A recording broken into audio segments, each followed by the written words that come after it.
Bien, entonces de todo lo que hemos visto, concluimos que la acción que se debe aplicar para cambiar omega, o sea que alfa sea distinto a cero, depende de primero la existencia de una fuerza, eso es básico. Y luego depende tanto del punto de aplicación de la fuerza como cierta dirección. ¿Respecto a qué? Eso lo vamos a estudiar entonces a continuación. Bueno, entonces, todo esto que hemos aprendido lo tenemos que, por supuesto, en física, ¿no? Compactar siempre en una expresión, en la definición de una nueva magnitud, obviamente, ¿no? Porque hasta ahora hemos hablado mucho, pero necesitamos entonces cuantificar este efecto, qué es lo que produce realmente, cuál es la acción que produce realmente un cambio en el estado de rotación, o sea, un cambio, una palabra, como ya dijimos varias veces, un cambio en omega, o sea, la existencia de alfa. Para eso definimos entonces una nueva magnitud llamada momento de una fuerza. Momento de una fuerza. Y se define con la letra griega tau, yo acá hice un dibujito cualquiera, no es la tau, ¿no? Ustedes la pueden ver en los libros, ¿no? Pero para distinguirla de la T común y que sea fácil de dibujar, es una especie de letra T, ¿no? Griega, que es un vector y que es igual al producto vectorial de el punto de aplicación de la fuerza determinado por el vector posición R respecto a un sistema de referencia, por supuesto, vectorial la fuerza. ¿Qué pasa? Acá donde se complica todo respecto a rotación. ¿Qué dijimos? Que la fuerza depende entonces de una cierta dirección, perdón, el momento o el efecto depende de una cierta dirección y del punto de aplicación. Por lo tanto, le estamos definiendo un sistema de referencia. Si depende del punto de aplicación, para que un objeto gire más o menos, o no gire, un punto de aplicación respecto a qué? Necesito usar un sistema de referencia, como ustedes ven. Bueno, acá está el sistema de referencia marcado, entonces necesito un sistema de referencia. Y el punto de aplicación va a estar a una posición, en una posición R, como siempre usamos el vector posición, R respecto al origen del sistema de referencia. Esto entonces es lo que define R el punto de aplicación. ¿Sí? ¿Dónde está el punto de aplicación respecto al sistema de referencia? Luego está la fuerza. Y el producto vectorial de ambos entonces es lo que me da, ¿qué me da? Justamente esa dirección que estoy buscando respecto entonces de la fuerza y del punto de aplicación. ¿Sí? Eso entonces, esa magnitud es lo que llamamos momento de la fuerza. También se suele llamar en algunos libros traducidos del inglés en México, a lo mejor, ¿no? Lo llaman torque, o torca en realidad. Torca porque esto en inglés se llama torque. Torque, ¿sí? Es la palabra en inglés. Y entonces se castellaniza, como tantas veces pasa en algunos países, como torca. ¿Sí? Lo van a ver en algunos libros, quizás en el Rennie Holiday. ¿Sí? Yo voy a preferir hablar de momento de una fuerza y por ahora a veces a secas el momento. ¿Sí? ¿Ok? Entonces, fíjense que es el producto vectorial, tienen que repasar a partir de ahora, vamos a trabajar muchísimo con productos vectoriales, por lo tanto, que hasta ahora mucho no hemos hecho. Vuelvan a repasar el capítulo de vectores si es necesario. Y recuerden entonces que el producto vectorial, ¿qué es? Es un vector, producto de los vectores, cuyo módulo es el producto de los dos módulos por el seno del ángulo comprendido y la dirección está perpendicular, digamos, al plano formado por estos dos vectores. Dados dos vectores cualesquiera, entonces, ¿sí? En el espacio, ¿qué va a ser el producto vectorial? Digamos, el módulo va a ser esto y la dirección del producto vectorial de ese vector resultante es perpendicular a quién? Al plano formado por estos dos vectores. Entonces tienen que imaginar, dos vectores en cualquier posición del plano forman, perdón, del espacio forman un plano. Y es el vector, entonces tau es perpendicular a ese plano. ¿Ok? ¿Qué sentido tiene ahora? La dirección es esa. ¿Qué sentido tiene? Tiene el sentido de la regla de la mano derecha. ¿Sí? De tal manera que cuando uno quiere determinarlo, el primer vector es el pulgar, el segundo vector es el índice, en este caso pulgar R, índice F, y el vector resultante, que será tau, es el medio. ¿Ok? Siempre, primero tengo que usar la regla de la mano derecha, no la regla de la mano izquierda, ¿no? Porque a veces pasa, ¿no?, que uno se equivoca. Bueno, por favor, regla de la mano derecha. Y aparte es primer vector, segundo vector, resultante. El producto vectorial no es conmutativo, ¿no? Si yo invierto esto, el resultado, por supuesto, va a dar mismo módulo, por supuesto, pero sentido opuesto. Así que ojo con digamos, la forma de multiplicar. Primero es R y después es F. Si lo hago al revés, me va a dar todo mal. ¿Sí? Así que esas son las consideraciones que hay que tener. Repasen entonces lo que es un producto vectorial. Aquí he dibujado, por supuesto que los libros tienen con más detalle muchas cosas. digamos, esto más bien se ve en la práctica, no tanto teórico, pero bueno, algo que decir. He dibujado un plano XY y el Z sería el eje saliente, ¿no? ¿Eh? El Z es el eje saliente, utilizando la terna clásica X y Z, ¿no? ¿Sí? Z saliente del pizarrón, recuerden que no hacemos dibujos en perspectiva, ya lo dije. Y fíjense si tengo este punto de aplicación acá. Tengo entonces, respecto a este sistema de referencia, la posición, R, es la posición del punto de aplicación respecto al origen del sistema de referencia, y tengo una fuerza aplicada ahí. ¿Cómo será el tau entonces? Bueno, el módulo es esto, RF por el seno del ángulo comprendido, el ángulo comprendido es este que está acá, este, ese va a ser el módulo. Y la dirección va a ser, por supuesto, perpendicular al plano formado por R y F. Como R y F está en el plano XY, justamente tau entonces tiene la dirección de Z. ¿Será entrante o saliente? Bueno, aplicamos la regla de la mano derecha, R para allá, F para allá, tau saliente. ¿Ok? ¿Sí? Repito, R, F, tau. Otra forma que tienen de verlo, que se puede hacer también, es la regla del tirabuzón o del destornillador. Es como que la fuerza tirara de este punto, imagínense ustedes, esto sería como una varilla, y la fuerza está tirando para dónde intenta girar esto. Si pudiera girar, así como está, este R, ¿para dónde giraría? Giraría para allá. Si R, este R, que es, imagínense esto es una varilla, ¿no? Y la fuerza que tira de esa varilla gira para allá, esto intenta entonces, sí, con la mano derecha y la regla del tirabuzón, salir, desenroscarse, entonces esa es la dirección de tau, también la del pulgar, la dirección de giro. Son dos formas de hacerlo. Siempre son complementarias. Uno puede usar una u otra, o ambas, si está inseguro, ¿no? O para verificar. Regla de la mano derecha, o la terna derecha, o la regla del tirabuzón, o de la rosca derecha. Vamos a ver en este caso, entonces, otro punto de aplicación aquí. ¿Sí? Y ahí tiro con una fuerza para arriba, para donde es el tau. Bueno, de nuevo, el tau está en Z, ¿no? Siempre está en el plano perpendicular. Y si esto es R, fíjense, R primer vector, F segundo vector, tau va a ser entonces entrante. Ustedes, primero el pulgar, R, F, tau. ¿Sí?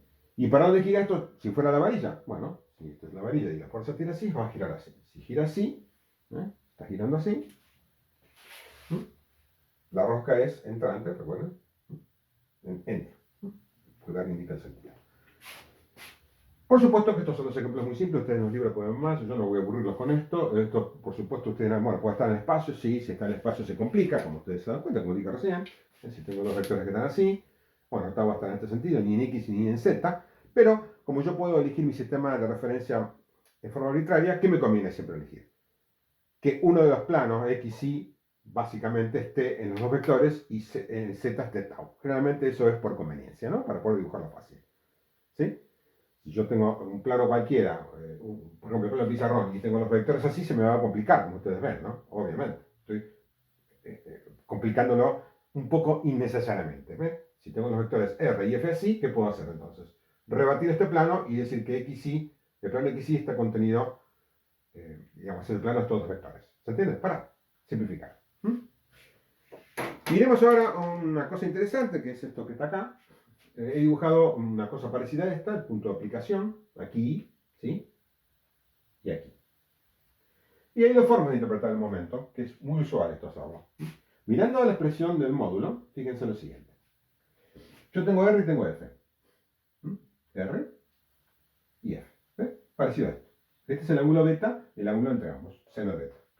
Fíjense, si esto es F, esto que está acá es F seno de beta, ¿no? Fíjense, si esto es beta, esto es la hipotenusa, F, entonces esto que está acá, o sea, la perpendicular a R, es F seno beta. ¿Sí? ¿Qué puede decir entonces yo? Que el momento, si fíjense, si lo separo así, es R por F seno beta. ¿Ven ustedes? El módulo, ¿no? ¿Y esto qué es? Esto es, vendría a ser la fuerza que es perpendicular a R. Puedo entender entonces que el momento, simplemente, ¿qué es? Es el R por la componente de la fuerza que es perpendicular a R. ¿Ven ustedes? No la que es paralela, obviamente, sino que la que es perpendicular. Entonces, puedo proyectar la fuerza, insisto, perpendicularmente a R. Eso es F seno beta. Y simplemente entonces es esa componente perpendicular multiplicada por R. Esa es la forma de entenderlo. Otra forma también bastante común, quizás más común que la anterior, es en vez de proyectar F, perdón, proyectar R, justamente. ¿Sí? Acá tengo entonces R, acá tengo la fuerza, ¿y qué hago? Proyecto R en una dirección que es perpendicular a la dirección de la fuerza. Fíjense, la fuerza está acá, ¿no? Pero yo la fuerza, esta es como la recta de acción de la fuerza. Y nuevamente fíjense lo que ocurre. Si esto es beta, en este triángulo, noten que esto, bueno, por definición dije que era perpendicular, ¿no? ¿Esto qué es? Perpendicular a la dirección de la fuerza. Entonces, si esto es beta, este también es beta por opuestos por el vértice. Si este es beta, ¿qué es esto que está acá? R por seno de beta, como ustedes ven. Es digamos, el cateto opuesto de este triángulo. Esto es R seno beta. ¿Ven ustedes? ¿Esto que está? Y entonces interpreto al momento como toda la fuerza multiplicada por ¿qué cosa? Por la componente perpendicular a la fuerza de R, o sea, del vector posición. Esto que está acá, entonces es lo que sería la proyección de R que sea perpendicular a la fuerza, al revés que esto. ¿No? Y esto es importante, esto que está acá a veces se llama brazo de palanca. Brazo de palanca. Porque en realidad, ¿qué vendría a ser esto? Cuando uno aplica una fuerza y quiere hacer girar algo, ¿sí? Ahí, ¿qué es esto que está acá? Es el brazo efectivo, o sea, la distancia efectiva de la fuerza al punto, acá. ¿Eh? La distancia efectiva, ven ustedes, ¿no? ¿Sí? Esto. La perpendicular es entonces la distancia efectiva de la fuerza al punto. Esta es la que cuenta entonces, la que yo tengo que tabular. Esta no, porque lo puedo entender así entonces. R por seno de beta, ven ustedes. Entonces, ¿lo efectivo qué es? La fuerza por la distancia perpendicular. Por lo tanto, cuando uno hace una fuerza respecto a un punto, para calcularlo rápidamente, ¿qué tiene que hacer? Tiene que tirar la perpendicular a la línea de acción de la fuerza. Esta es la línea de acción de la fuerza. ¿Sí? Tienen la perpendicular que pase por el punto. Esa componente entonces se llama, repito, brazo de palanca. Y es R por el seno del ángulo entre la fuerza y el vector posición. ¿Sí? Son dos formas de interpretar al momento. A veces en algunos libros usan insisto, la perpendicular de la fuerza al vector posición, y otros utilizan al revés, la proyección del vector posición en perpendicular a la fuerza. Son dos maneras de hacerlo. Bien. Completemos entonces todo esto que hemos entendido con el ejemplo de la puerta para ver cómo están aplicados los momentos, en definitiva. Y finalmente, entonces, les digo, si uno elige estos planos, generalmente el tau, lo podemos llamar tau z, ¿sí? A veces se indica, a veces no, depende. Si el tau es total, no, pero si el tau está en el eje z, normalmente decimos tau sub z, que va a ser el tau alrededor del eje z. ¿Ok? Bien, a la luz de entonces de lo que hemos definido, miremos un poco entonces qué momento hay respecto al eje cuando yo aplico las fuerzas en este punto, para tratar de entender bien esto. Fíjense, si la fuerza es así, vamos a suponer que este es el punto de aplicación, entonces el vector posición del punto vamos a suponer que va entonces del eje al punto de aplicación. Este va a ser el vector R. ¿Sí? Después vamos a ver que puede ser cualquiera respecto al eje, pero vamos a tomar la perpendicular para que sea más fácil en principio. Este va a ser entonces el vector R. Si esta es la fuerza, entonces aplicando la regla de mano derecha, ¿cómo será el momento? R para allá, F para allá y tau, entonces, como momento de la fuerza, mi dedo índice. Proyectado al eje me da un momento hacia arriba. Y ese momento es el que entonces puede hacer girar a la puerta. ¿Qué estamos entendiendo? Tiene que haber entonces un momento alrededor del eje para que la puerta gire, como ya estamos analizando. Fíjense si la fuerza fuera así, por ejemplo. ¿Por qué la puerta no gira? Si yo hago para abajo o para arriba, en cualquier sentido, mientras que la dirección sea esta. Bueno, de nuevo vamos a R, F. Entonces, si hago R para allá, F, vamos a suponer que F es para arriba. ¿Tau para dónde es? Para afuera, aplicando la mano derecha. Hago es así. No tiene componente tau alrededor del eje, porque es perpendicular al eje. ¿Observan? Si fuera entrante la fuerza es lo mismo. R para allá. Fuerza entrante, dijimos la fuerza para arriba, que sea la fuerza para abajo. R para allá. Fuerza para abajo, disculpen, fuerza para abajo, tau entrante. También pasa lo mismo, no tiene ningún componente alrededor del eje. O sea que la fuerza sea para arriba o para abajo, acá, el momento siempre va a ser como, por propiedad también del producto vectorial, es perpendicular al plano formado por quién, como es el quimo, perpendicular al plano formado por R y F. Entonces, siendo R así y F así, ¿sí? R así y F así, ¿qué va a pasar? Que tau va a ser perpendicular al plano de la puerta. ¿Ok? Entonces no tiene componente alrededor del eje. ¿Sí? Bien. Otra fuerza, la aplicamos así. ¿No se acuerdan? Y tampoco hago efecto. Acá es más simple el tema. Si R es para allá y la fuerza es para allá, ¿cómo son? R y F son paralelos, por lo tanto no hay momento, porque el ángulo es o 0 grados, si fuera en esta dirección, tirando para afuera, ¿sí? Ambos para allá, o si empujo para adentro, 180 grados. Entonces, en ninguno de los casos, al ser ángulo 0, 180, no hay producto vectorial, es 0 producto vectorial, tampoco, ahí directamente el momento es 0. ¿Qué pasa si yo hago una fuerza así, como habíamos visto antes? Bueno, ya es más complicado el tema, ¿no? Miremoslo, ¿para dónde sería el momento entonces? R para acá. Vamos a suponer que la fuerza es así, ¿no? Estoy aplicando así, esta es el de la fuerza. Entonces, tau es así. Tau tiene esta dirección. ¿Y por qué gira? No tanto, no tan bien, pero gira. Bueno, porque ahora puedo entender, en vez de proyectar la fuerza, puedo proyectar tau y decir, ah, bueno, entonces, ¿qué necesito para que la fuerza gire?